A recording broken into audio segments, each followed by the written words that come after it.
Sako Media, tunaangazia maisha, tunaandika kesho. Jana kikosi cha Simba kimemtambulisha mwalimu mpya ambaye anakwenda kuchukua nafasi ya meneja Dimitri Pantev ambaye amefurushwa vilago vyake mwanzoni kabisa mwa huu msimu. Mpaka hivi sasa Simba Sports tunapozungumza imeshafukuza walimu wawili ama ameshafundishwa na walimu wawili tofauti. Wa kwanza kabisa alianza Fadlu Davis, lakini mara baada ya Fadlu Davis kuondoka mwanzoni pia mwa msimu akaja Dimitri Pantev na yeye pia ameshabwaga vilago. Na sasa Simba siku ya jana mara baada ya kumalizika kwa mkutano wao na waandishi wa habari, na baadhi ya waandishi wa habari tujaribu kuuliza ya kwamba mwalimu mpya atatambulishwa muda gani.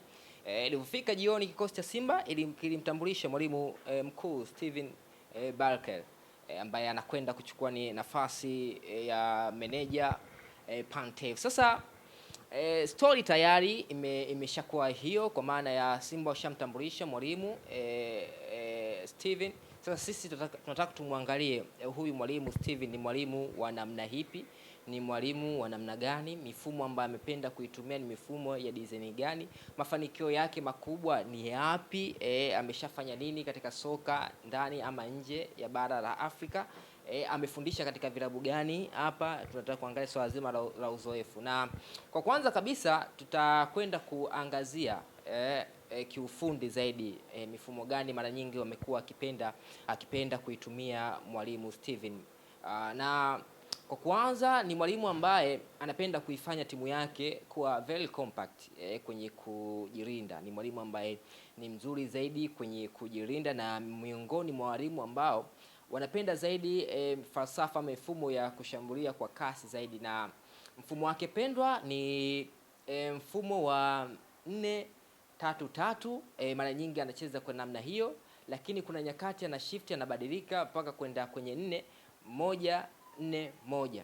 Ni miongoni mwa walimu ambao anaamini zaidi kwenye kuchezea mpira ama kumiliki zaidi mpira katika eneo lake. Kumbukwe huyu ni mwalimu ambaye ametoka kwenye kikosi cha Stellenbosch kule nchini Afrika ya Kusini, na Simba msimu uliomalizika katika kombe la shirikisho barani Afrika walikutana nao, na miongoni mwa mechi ngumu ambazo aliwahi kukutana nazo, ukiacha mchezo wa fainali dhidi ya RS Berkane, basi mchezo dhidi ya Stellenbosch ulikuwa ni miongoni mwa mchezo mgumu kwelikweli. Na ugumu sio kwa ubora mkubwa ambao wako nao wachezaji wa Stellenbosch, lakini ukirudi utagundua kwamba mwalimu ni miongoni mwa walimu ambao wamekuwa na ubora mkubwa kimbinu, na kitu ambacho kiliweza kumpa maswali magumu kocha mkuu Fadlu Davis kipindi ambacho anakinoa kikosi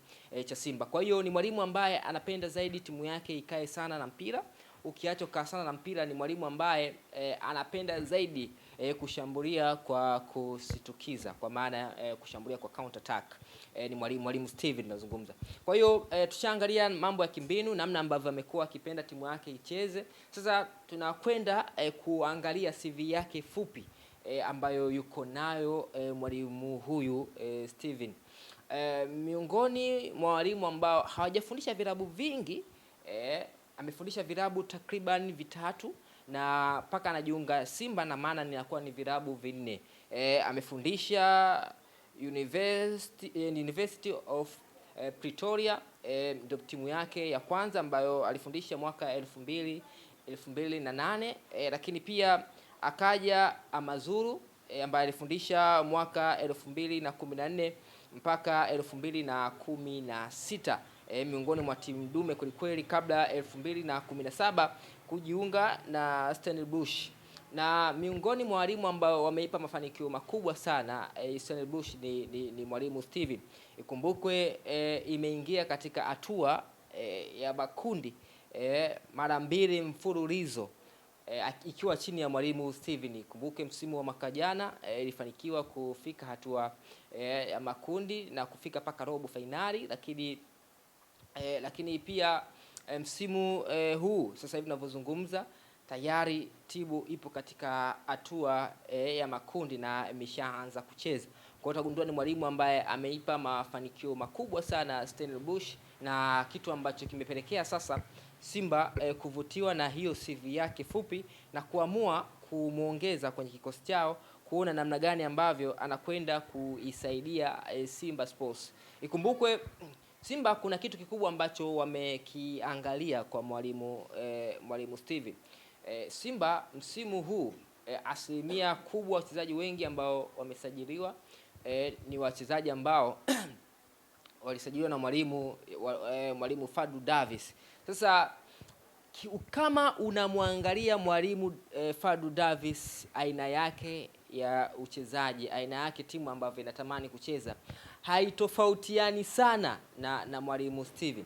Kwa hiyo Simba mara baada ya kufanya ile assessment yake, baada ya kujaribu kuchunguza aina gani ya mwalimu ambaye anaweza kaenda ndani ya kikosi cha Simba na akawapa mafanikio makubwa Simba Sports, wakaona mwalimu Steven. Kwa hiyo hii ni miongoni mwa sababu ya Simba kumuongeza mwalimu Steven. Na kwa msimu huu katika ligi kuu soka nchini South Africa hajakuwa na mwenendo mzuri. Yes, hajakuwa na mwenendo mzuri mpaka hivi sasa. Timu yake inashika nafasi ya 14. Hapa ndo maswali mengi ambayo watu wengi wamejaribu ku criticize kuona jina lake likiwasilishwa ndani ya kikosi cha Simba mara baada ya jina lake kutangazwa ndani ya kikosi cha Simba. Kuna watu wanasema kwamba hafanyi vizuri msimu huu, umeonekana tayari ameshaanza ku drop. Wengine wanasema msimu ya nyuma labda ilikuwa ni fluke, anakuja kwenye timu ambayo ina pressure kubwa kuliko timu ambazo amewahi kuzifundisha. Kweli ukiangalia University of Pretoria sio timu ambayo ina pressure kubwa. Ukiacha hivyo, ukiangalia timu kama Amazulu sio timu ambayo ina pressure kubwa, pia ni timu ya daraja la kawaida. Lakini pia Stellenbosch pia ni timu ya kawaida ambayo hata nje ya uwanja haina pressure kubwa. Anakuja katika timu ambayo imekuwa na pressure kubwa na inahitaji makubwa zaidi, ili mradi uweze kufanya ama kuendelea kusalia kwenye kikosi hicho. Mfano mwalimu Dimitar Pantev, ukiangalia akupoteza michezo mingi. Yes, lakini mara baada ya kupoteza, kuonesha performance mbaya, Simba imeamua kuvunja naye mkataba. Ukiacha hivyo, hata walimu wa nyuma ambao wamepita the same, ukiwa na matokeo mabaya, basi nafasi yako kuendelea kusalia ndani ya Simba na kuwa ni ndogo. Ni tofauti na timu ya madaraja ya kawaida. Naamini hata wewe mwenyewe ambao unatufuatilia hivi sasa, kuwa nafasi ya 4 nchini South Africa angekuwa kwenye kikosi cha Simba ama Yanga, sio kwa ubaya, huenda angekuwa sio sehemu ya kikosi na asingeweza kufika huko nafasi ya 14 na kadhalika. Kwa hiyo utagundua kwamba anakuja katika timu ambayo inahitaji mwalimu ambaye anaweza akaimili pressure. Ukiacha kuimili pressure, ni mwalimu ambaye atakuja kuongeza kitu. Kumbukwe Simba katika ligi kuu soka Tanzania bara tayari ameshapoteza kombe la ligi kuu soka Tanzania bara kwa misimu 4 mfululizo. Ukiacha hivyo tu, ameshafungwa na mtani wake mara 6 mfululizo. Kwa hiyo miongoni mwa vitu ambavyo mwalimu Steven anakuja kukutana navyo ni kuifanya Simba irudi katika hali yake ambayo watu wengi wanategemea kuiona ama wanaijua ya Simba kipindi cha misimu ya nyuma. Kwa hiyo utagundua kwamba ni mwalimu ambaye anakuja katika timu ambayo ina pressure kubwa ya kuhitaji matokeo na mafanikio makubwa, kwa sababu imefika yani muda mrefu ambao umepita tokea Simba iweze kufanya vizuri katika ligi kuu soka Tanzania bara. Na ukiacha hivyo, huenda mfupa mgumu zaidi na mkubwa zaidi kwa mwalimu Steven ni kuifanya Simba kutinga hatua ya robo finali ya ligi ya mabingwa barani Afrika. Na hivi sasa tunavyozungumza, katika michezo miwili ya makundi ameshapoteza, katika michezo 4 ama michezo 6 ya hatua ya makundi tayari ameshapoteza michezo miwili. Kwa hiyo utagundua kwamba ana kibarua kizito katika michezo 6 katika michezo 4 ambayo imebakia. Je, hataweza kupenetrate na kuingia katika hatua ya robo finali? Swali lipo, ama swali ndio hilo, na jibu tutategemea kuliona kutoka kwa mwalimu mkuu mpya wa Simba bwana Steven. Mpaka kufikia hapa nahitimisha uchambuzi mfupi kuhusu mwalimu mkuu wa Simba Steven Barker ambaye ametambulishwa siku ya jana. Langu jina ni Funga Meza Junior. Bye bye mpaka wakati mwingine.